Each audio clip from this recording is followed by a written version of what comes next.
This week in WestfordCAT news, a new queen was crowned at the Apple Blossom Festival. And so I would invite you to join with me in welcoming the 2019 Apple Blossom Queen. A long-term school committee member said goodbye. Well, tonight we're going to honor, as we do each time a committee member leaves the school committee. And the Boston Post Kane awardee was announced. Stay tuned, WestfordCAT News is next.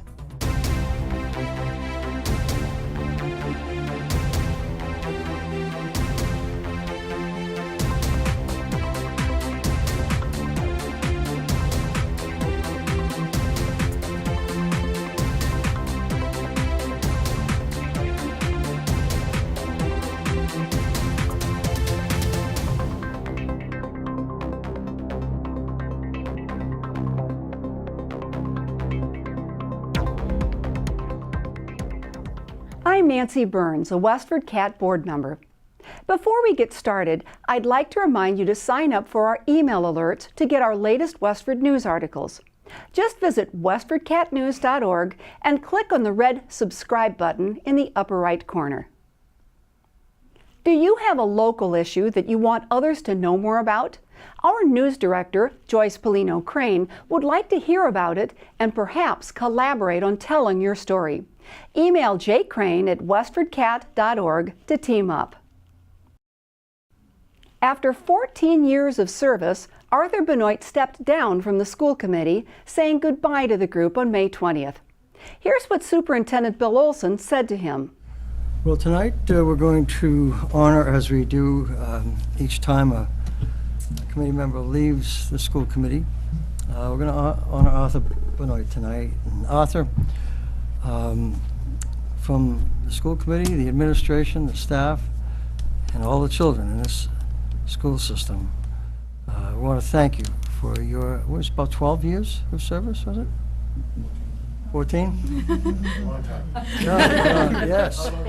Well, yes, Arthur and I kind of grew up together. He joined the school committee when I became superintendent, and you know, there are not too many people who serve that long and give that much dedication to our staff and our students and the community. And so I want to tell you how much I've enjoyed working with you, all the support that you've given all of the administration and staff and the students, and you have been one of the main contributors to making us a better school system. And so we want to give this to you on behalf of the committee and the entire staff, and thank you sincerely.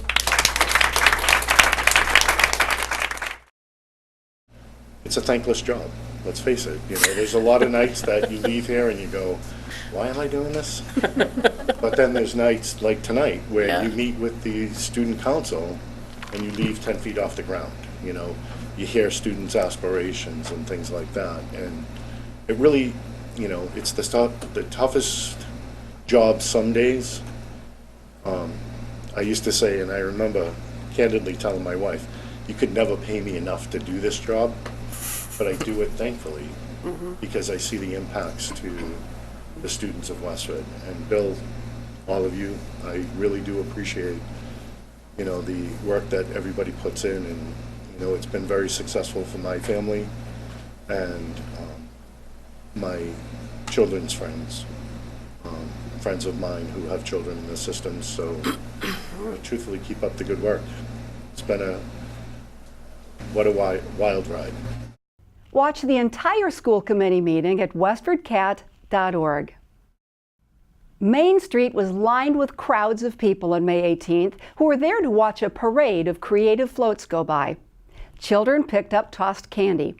Parents took pictures, and everyone smiled. The annual event, sponsored by the Westford Kiwanis, is a fundraiser to help neighbors in need. The Kiwanis also hand out scholarships to Westford students, financially support student programs, and assist with senior cookouts. After the parade, families flocked to the carnival at the Abbott School, while others went inside the building to discover which float won the coveted Rodin Bowl and who was this year's Apple Blossom Queen. Terry Stater, the retired veteran service officer, was named Person of the Year for the many years he contributed to the community. I can't think of another individual who personifies community Terry, you've dedicated your life to country, you've dedicated your life to this Commonwealth, you've dedicated your life to this community here in Westford. Terry and I met probably about 14 years ago when I was co-chairing the Westford 275th celebration, and Terry was one of the part organizers for this parade. And since that time, you became, a little soon after that, you became the Veterans Service Officer here, the town of Westford, helping veterans and their families. And Terry and I got to know each other pretty well at that time. Terry has been responsible for two major pieces of legislation that I worked with him to get filed in the last 2 to 3 years, helping veterans and their families. So I can't think of a better individual to be here today who not only personifies community, but also is the consummate person of the year. The coveted Rodin Bowl was awarded to the staff of the J.V. Fletcher Library with the Star Wars themed float. The presentation kicked off the library's Universe of Stories summer reading program. Here's Rodenbush Community Center board members Leanna Moran and Mary Yao announcing the winner. So the Rodin Bowl has been given out since 1988, typically given out by Patty Mason, who couldn't be with us here today. It's very well coveted, and the winner today is already on this plaque, so there's definitely an opportunity for folks to step it up. Are you saying it's rigged? I'm not saying it's rigged. I'm saying somebody's doing a really good job with their float year after year. So the winner this year goes to... Okay. We are all gathered here. It's finally a beautiful sunny day. I also want to say congratulations, Mr. Stater, and I want to say thank you to everyone in the military. And the big thing, the parade is wonderful, the floats are wonderful, and being together with community, friends, neighbors, wonderful. The amazing float of all the amazing floats was the J.B. Fletcher Library. The Star Wars theme.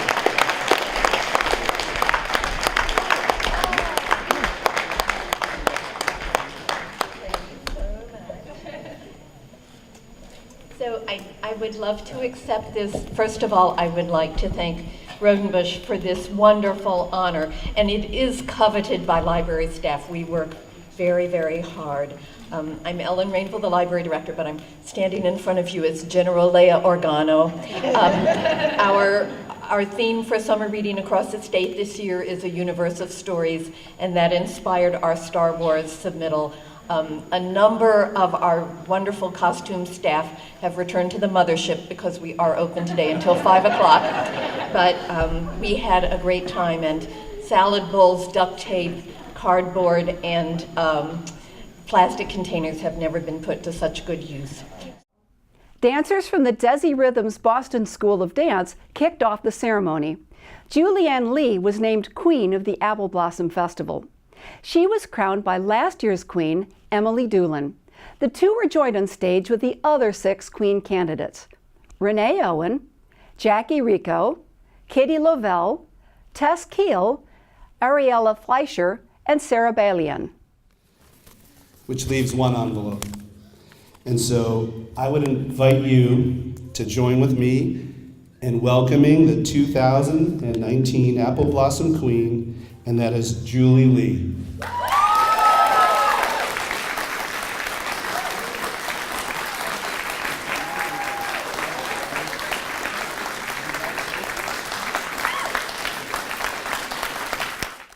The carnival arrived in town on May 15th and remained open for business until May 19th in the late afternoon. Westford's oldest residents were honored on May 21st with a luncheon at the Franco-American Club.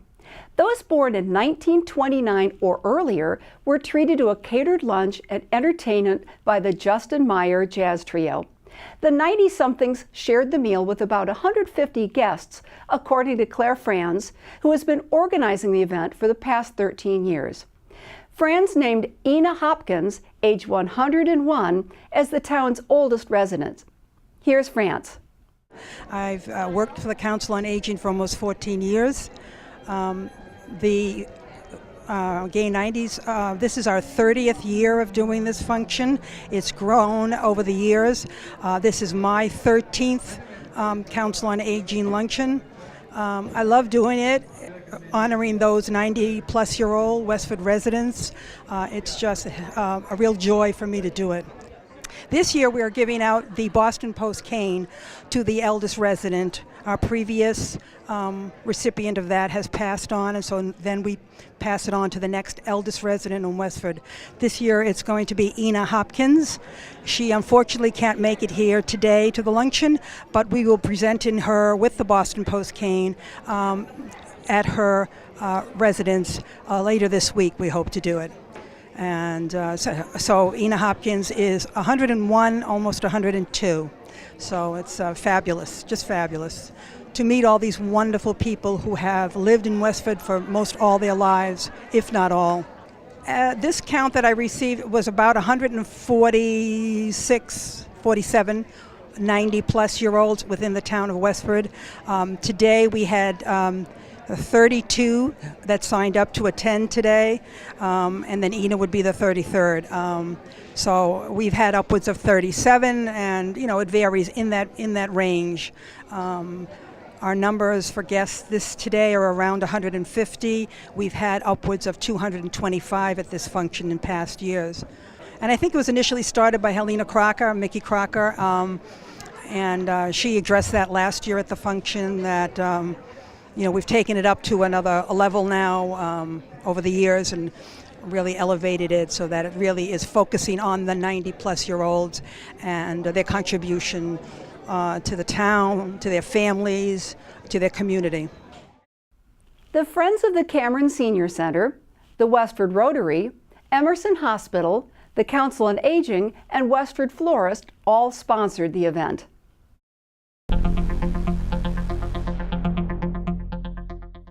Now here's news from Town Hall. Hi, I'm Jody Ross with your update. And so we have Memorial Day right around the corner, and on Sunday we will have events beginning at Freedom Park at 9:15 or 9 o'clock in the morning, and that proceeds through various monuments around town and ends up at Town Center at the Common at noon with a parade. So please join us while we honor our veterans. And so we also have a strategic planning retreat coming up on June 13th. We do this annually at Kimball Farm, and they do partner with us and give us a substantial discount. So this year our topics will be stormwater management, which is something that's been at many selectmen meetings and did go to town meeting. And we'll be discussing the different options for how to fund stormwater management and also what credits or abatements may be available. So we encourage you to come. It's June 13th at 5:30 p.m. at Kimball Farm. The other topic we'll be discussing is the Town and School Safety Task Force, and we have done 2 requests for proposals now, one on facility security and procedures, and the other is on health and wellness, behavioral health and wellness, and it is town-wide, not just focused on the schools. So we encourage you to come to learn about those events and give us your input, which is the primary reason for the retreat. So there's an exciting event coming up on June 8th at East Boston Camps. It's called Woodstock in the Woods, and it is a back to the 60s kind of recreation of Woodstock as a fundraiser for the Neshoba Lodge there. So we encourage you to attend. There is information online if you go to the East Boston Camps Woodstock event. There's dinner, drinks, all sorts of contests and raffles, so that would be a good event too. The upcoming Selectmen's meeting on May 28th will be an important meeting. There's many topics that are interesting for us to discuss. Stormwater management, again, one of them. We are getting an update on 66 and 68 Boston Road, and we'll be discussing where the asphalt plant construction is, and also the intersections at Oak Hill and Route 40 and Dunstable Road and Route 40. So we encourage you to attend. That's May 28th in the Selectmen's Meeting Room beginning at 7:30. So that's all for this week, and thank you. Here's Superintendent Bill Olson with news from the school department. Hi, this is Superintendent of Schools Bill Olson with a school system update. Well, we're approaching the end of the 2018-2019 school year. It's been a very good year for us again. They seem to fly by quicker and quicker each year, and every year is as enjoyable as the prior year or previous years. This is a very special town, very special school system that we have and work in, and I can't tell you how much I consider it a privilege to continue to work in the Westford Public Schools. We are in the process right now of my evaluation. The school committee is conducting my annual evaluation in conformance with the regulations from the Department of Education. The committee evaluates me in the same manner that our principals or other evaluators evaluate our teaching staff, and that, as you know, is the quality control mechanism for school systems. I think one of the biggest improvements to public education in Massachusetts in the last 50 years has been the development and implementation of the statewide professional educator evaluation system. Well, the seniors are off for their annual trip to Disney World.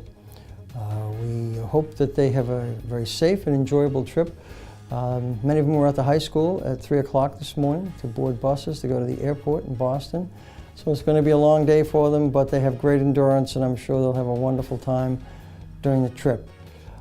Something very unusual occurred also in that Mr. Antonelli received a call from the JetBlue pilot who was piloting one of the planes taking some of our students to tell Mr. Antonelli how outstanding the behavior was of the Westford Academy students.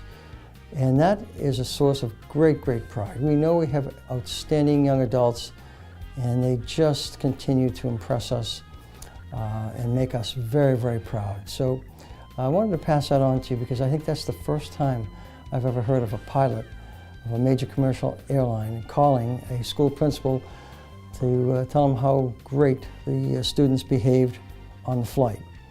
It's hard to believe, but graduation will be in about 2 short weeks from now, and we look forward to seeing all of the parents, friends, relatives, and our graduates at graduation. It's a wonderful event. It's very student-centered. Hopefully the weather will cooperate this year. It's always precarious, always seems to be precarious on graduation night, but we look forward to it. It's a wonderful, wonderful event. Bill Olson, I look forward to seeing you again next time.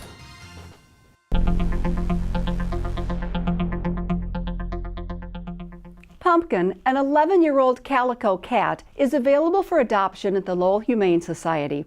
Here's WestfordCAT's production coordinator, Patty Stocker, with more. Since pumpkin spice is all the rage, consider giving this sweet little calico cat her forever home. Here's the Lowell Humane Society's marketing and fundraising manager, Crystal Arnott, with more on 11-year-old Pumpkin. So this is Pumpkin. Pumpkin is 11 years old, and she came to the shelter because her owner's health was failing, and the owner actually had to go into assisted living themselves. So Pumpkin came here to us. We have found that Pumpkin has some mobility issues, so she's looking for a family that can understand that she needs one level living. It doesn't mean that your house has to be one level, it just means that all of her things, litter box, her bed, food, all need to be on the same level to limit the need for going up and down stairs, because she does have issues with that. She's a very sweet cat. She's social. She loves to be around people. She's often found greeting our volunteers when they first come into the room each day. And she really loves treats as well. Pumpkin has lived with a small dog before and may do well with a small dog who is cat experienced, and potentially would do okay with a very mellow older cat. I don't think she would do well with a big scary dog that might be in her face, and I don't think she would do well with young cats that would be on top of her trying to play. But other animals that are laid back and just looking for a snuggle would probably be a good match for her. Since she does have mobility issues, we are hoping that her next adopter will have a relationship with their vet. She's not currently on any medications. She's had x-rays to take a look at her spine and her hips, and she does have some hip dysplasia, as well as the beginning of spondylosis. But there are no needs for medication at this time. She is doing really well moving around. She's on a supplement to help her joints, but otherwise not on any medications at this point. If you think you'd like to provide Pumpkin with her forever home, or would like more information on donating to or volunteering at the Lowell Humane Society, visit them Tuesday through Sunday at 951 Broadway Street in Lowell, or go to lowellhumanesociety.org. Call 978-452-7781. You can also find them on Facebook. For Westford Cat, I'm Patty Stalker.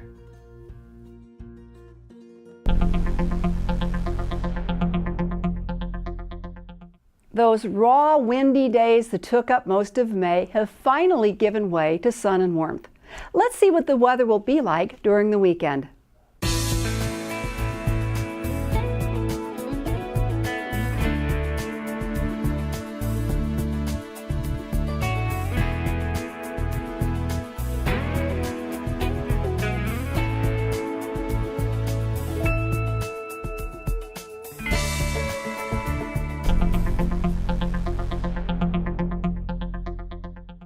Here's Westford Cat board member Betsy Alvarez with suggestions for things to do in the area. Thanks, Nancy. The Friends of the J.V. Fletcher Library book sale will take place on Friday, June 7th, Saturday, June 8th, and Sunday, June 9th. A Friends members-only sale will be held on Friday evening from 6:30 to 9. Anyone can become a friend of the library by purchasing a Friends membership at the door. Everyone is invited to the Saturday sale from 10 a.m. to 5 p.m. and to the Sunday half-price sale from 2 to 4 p.m. For more information, visit westfordlibrary.org. The Rodenbush Community Center is offering a weekly Friday yoga class for all levels from May 24th to June 28th at 8:30 a.m. This is a slow-flow vinyasa class for all levels. Linking movement with breath, sitting and standing poses will build on strengthening muscles and bones, flexibility, and improve posture. Attendees will also improve body awareness with balance poses. Yoga blocks will be available. Please bring your own mat to 65 Main Street in Westford. The fee is $94.50 for the entire 7 weeks or $16 per class. For more information, visit rodenbush.org. Westford local painter Lee G is having her first solo gallery show, Sacred Moments, during the month of June at the Parish Center for the Arts in Westford. The opening reception will be held on Saturday, June 1st from 7 to 10 p.m., featuring refreshments and live music by Ryan Foley, a Massachusetts bluegrass guitarist. Gallery hours are Sundays in June from 12 to 2 p.m. or by appointment. For more information, visit leegdesigns.com or westford.org/BCA. I am Betsy Alvarez, a WestfordCAT board member. Back to you, Nancy. That's it for now, Westford. We leave you with photos of the town common where Westford Academy seniors gathered before heading to the prom.